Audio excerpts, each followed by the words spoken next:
Well, you're going to see this video, and then you're probably going to see a video of myself, actually, my face. I just thought about this. I don't have all the fancy hoopty stuff. I'm getting there, but videoing isn't really my priority right now, and you might see a little bit of a jerk now and then with Link pulling on this leash. This thing's crazy. Check it out. Flexi Giant XL. This thing's a beast, and it's got a Dayglow leaf on it. It's pretty cool. Got it at Fleet Farm in Fergus Falls. Oh, there he goes. He just yanked me.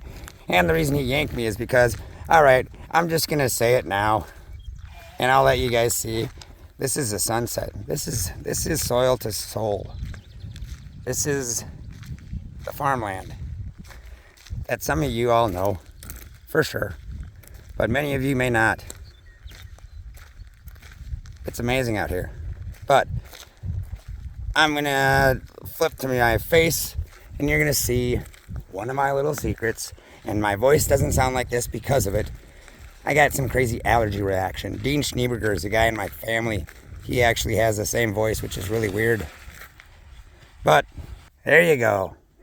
I'm Brian Horst, and that is Soil to Soul. It's a 20-acre farmstead southwest of Wendell, Minnesota. My dad, Rodney, actually my grandpa, Lincoln, was the guy that actually bought it from, I think it was his cousin or something like that. But, and they lived on the farm with my, then my dad was born. And he was raised on this farm. And then he put up a trailer park. Or a trailer park. What am I saying? No, he put up a trailer house. And that's what I grew up in. And my dad was a hell of a farmer. He was very successful. We had hogs. We did what's called farrowing to market, or farrowing to feeder, farrowing to finish. It's been a long time, man. I've done a lot of crazy things in my life since I was at this farm 32 years ago. Hey, Link. Hey, buddy. Sorry, hold on. Come here, buddy. He's kind of running out on the leash, and I don't need him jerking me around. What are you doing? What are you doing? Hey, we're trying to film here. This is an intro. You're in it, buddy. You should be happy. All right. I think one of the things I need to get is like one of those sticks. And I think it's called a gimbal. Maybe something to smooth it out a little bit, but I was hoping Samsung could hook me up on that one. So I'm going to flip back over because, well, maybe not quite yet. Good spot, Link. Good poop.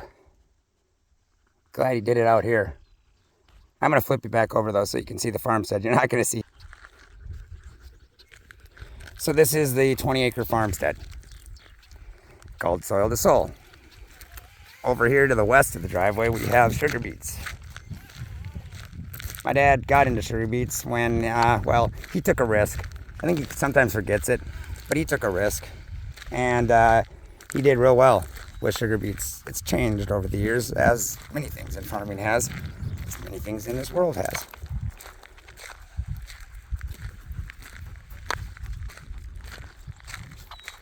And as we moved through our hog operation, we basically did farrowing, which is birthing pigs, and then we went to feeder pigs. So we'd farrow to feeder, and we'd sell them off to other guys that bought feeder pigs, and they would call or feed them out to market weight. That's called finishing. Eventually we originally did farrowing to finish. So we had little baby pigs all the time, and then we fed them out, and when they got to market weight, I should say, we sold them. And over the years, though, my dad had to change because stuff changed. If you don't know a documentary, there's a film called Kiss the Ground. I don't know how much trouble I get in if I say too much on here, but it's a great film. And it really nailed some of the stuff that has gone on in farming, in my opinion. It's not the end-all, be-all. It's not the only one, but it's a good film. And in that, they talk about the split from row crop to livestock. There used to be livestock, row crops, all together. Made a lot of sense. The hoofed animals helped the livestock, or helped the row crops, helped stimulate the soil. bring it to life. I call it a massage, maybe. But that all changed, and it went all row crop, or you went all livestock. And my dad went through that. And during that time, he had to make a decision to, essentially, there wasn't free range pork prices back then. So he had to make the decision to basically go to what's called containment barn operations. The slat floor stuff, the stuff that everybody criticizes farmers for. But what they don't know is some of these farmers really cared about those pigs. It's a weird concept to care about something that you know you're going to kill and slaughter, but you still do. And when you had to switch to containments and slat floor operations, that means concrete floor with slats and all their waste dropped into a pit. It wasn't a choice that my dad really wanted to make, but he did, because there wasn't free range pork prices at the time. So that's kind of a little bit of a history. I don't want to go too deep on this stuff, but it's a little bit of a history of what this farm has seen over the years. And now it's going to actually kind of come full circle and bring back some of those old timers ways. The guys that thought that they were kind of stupid, maybe because the younger generation came in and they started doing massive amounts of acreage, which made sense at the time. No fault to them, no shame on them. But they weren't actually, they may not have, well, they weren't necessarily the wiser. Some of these old guys are the wise ones. Isn't that the way it always is? Our elderly are the wise ones. We just need to extract that wisdom. And that's kind of what I'm hoping to do for my dad. But also to kind of pay homage to some of that generation of farmers, because they had it right. They respected the soil. They appreciated the soil as a living element of the planet and something that can help us all. And that's kind of a nutshell on regeneration farming. And that's kind of what I'm doing here. But as you can see, to the left of this shot is kind of the farm operation. To the right of the shot is a beautiful grove. And within that grove, down the road, you're going to see other things develop. But I'm going to just keep quiet. But there is a big plan on this. And at some point, I'll figure out how to get my drone footage into one of these videos, because it's pretty cool to see it from above. Well, it's actually just pretty cool to see it, I think. You'll have to all let me know if you like this stuff. Oh, that's right. Shoot, I'm supposed to say, if you like this, or like and subscribe. My history with YouTube is actually, I'm a weird guy. I'm a hairstylist that likes fishing. I like livestock, and but I also like fashion, and I like art. I like graphic design, and okay, I'm a smoker. There you go. You're gonna bust me at some point, so now you know. But this isn't my voice from smoking. It's allergies. I addressed that earlier, but I bounced off of it. Bad. So, I don't know how much longer I need to talk here. This is about an 8-minute video. I don't know what the rules are on YouTube, but I'm just going with what it feels right. What do you think, Link? Does that feel right to you, buddy? What do you think? That was kind of like calling in a horse. This dog is a king. He came from the Grant County Humane Society. I don't even know. I can't even tell. I didn't flip it. Here, hold on. Link, come on. It's your moment of fame. Show your big handsome self, you big devil. He's a white German Shepherd Husky that came from Grant County Humane Society, which will be the first beneficiary of one of the concerts I'm going to do out here. That's right. I'm a farmer. I'm a hairdresser. I'm a production guy. And I raise money for nonprofits through the sale of beer out of a trailer, which, well, you know what? Why don't we walk up to the farm? Because then you can see something. Up against that machine shed over there is a 20-foot aluminum trailer from Neo. Those guys really pretty cool. They put together a nice trailer. And I went inside and I did some custom work. Actually, kudos to an old friend of mine, Dan Reckelbucker. He hooked me up, and I thank him very much for what he did for that trailer, because he got me 5-inch foam walls. So I have 8 taps pouring beer, 1 nitro tap, and I poured beer to raise money for nonprofits. They're the ones that allowed me to pour the beer. So that's why I give a lot of it back, upwards of 80%. That's what I'm going to be doing on this farm. So if any of you are in the cities watching this, you should think about taking a drive. I got to get a calendar going. I'm looking to get that rolling sometime in August because, one little dirty secret about this whole thing, I need to make money. So I still need to make money. I'm still a hairstylist in the cities. I travel back and forth. I have a triplex that I live in, and I have a studio where I practice hair. I've been doing that since I was, a young lad, 18. Hey, Link, you don't want to go over there. There's a skunk den in that tunnel. Come here, there's a skunk den in that culvert. That's no shit. I've been watching this skunk and the little ones kind of grow up. I like to stay up in the evenings here. There's a hot tub here, and the stars are beautiful. And there's a whole other world on this farm at after dark. The deer walk up, scare the crap out of you when they peek around the dang hot tub roof. Or roof, what am I saying? Cover.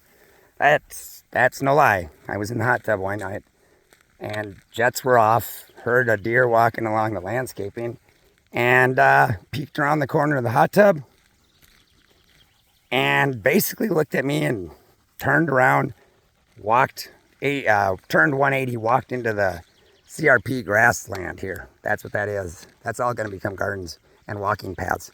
But this deer walked out into the grasslands, and right before he got to the tall grass, I'll flip the camera here because he got to the tall grass, I kind of gave out this little, hey, what's up? What are you doing? And he literally stopped, turned back, looked at me as to say, dude, you're in my hot tub. What's up? It was crazy. It was pretty funny. There's been little moments like that on this farm that is just weird, bizarre, can't explain it. But back to where I was going. Now, that's the hot tub. Got a cool container there with some deer food. And that's the keg trailer.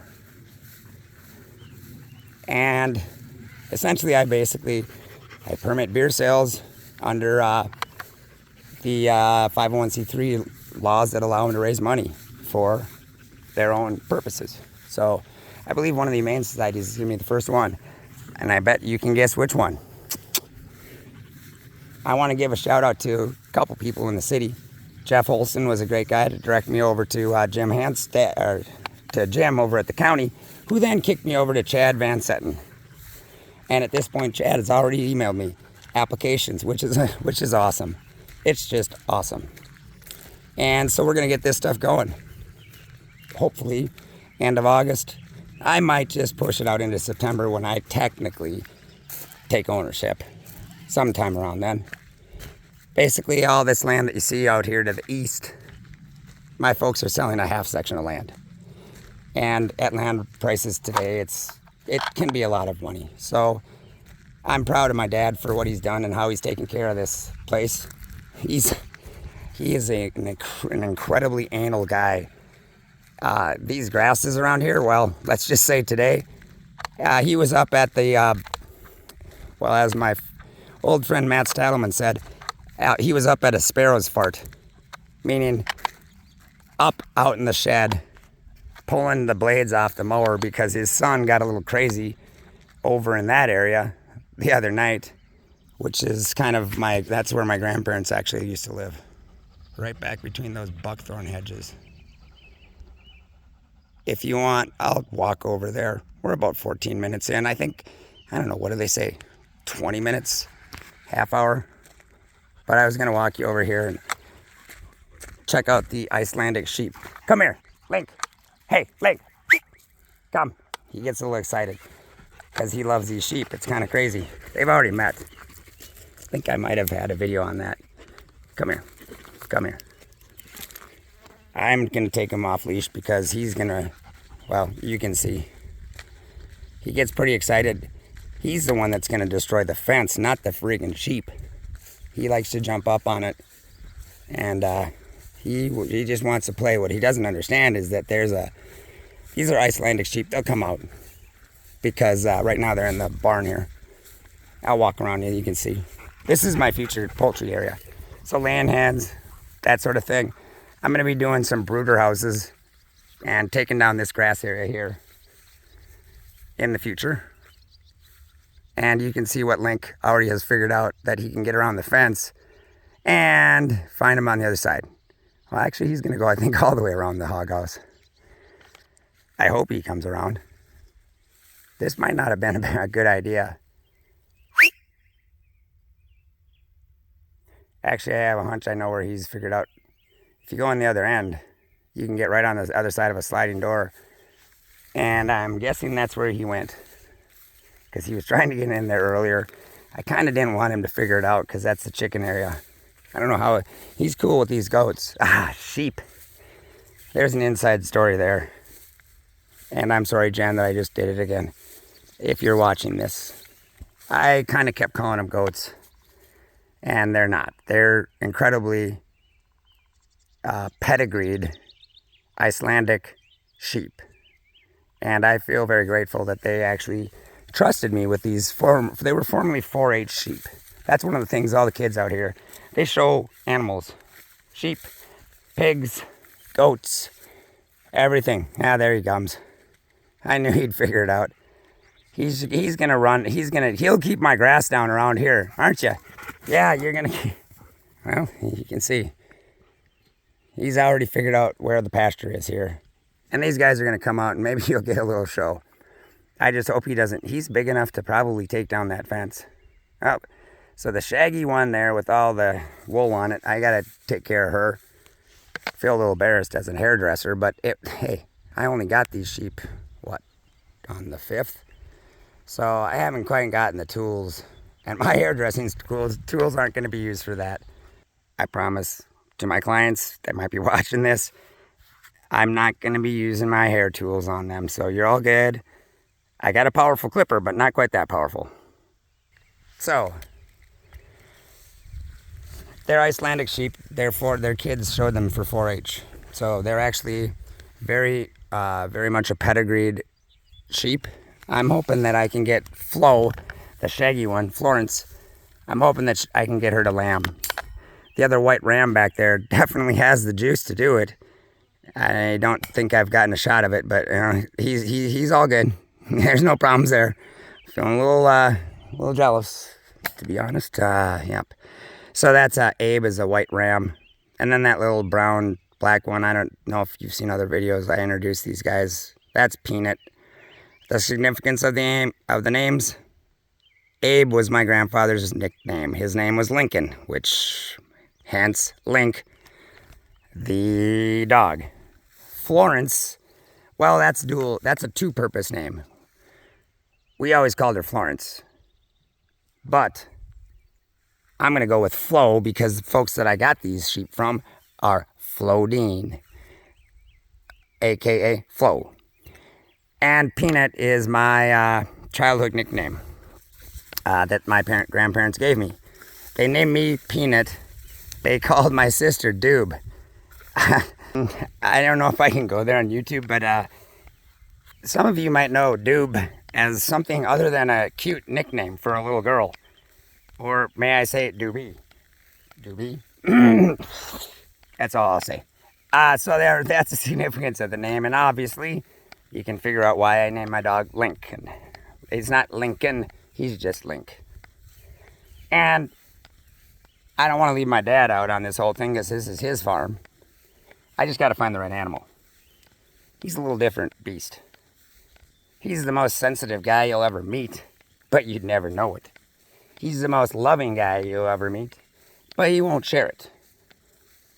But at the end of the day, you know everything that he's trying to tell you in his own unique way.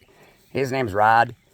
Rod's going to show up at some point on one of these animals, but I'm thinking more on the lines of like a beef cow or perhaps a beef cow. I'm looking at yaks, maybe. That might be a good animal to team him up with. Now I got to find my dog. Hold on just 1 minute.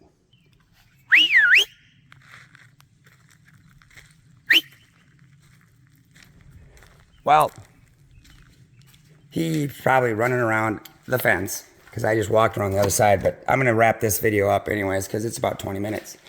This is the future poultry barn. I got a couple round bales back there, courtesy of Derek Ricks.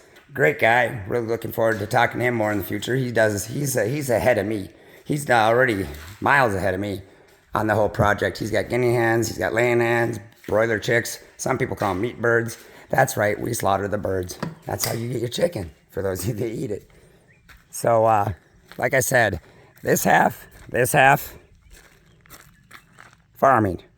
That machine shed, concerts on rain days, outdoors on the gravel when it's sunny. This half, well, let's just say there's a lot of creativity and a lot of opportunity, and some of that involves all of you. And someday, you're going to get an invite.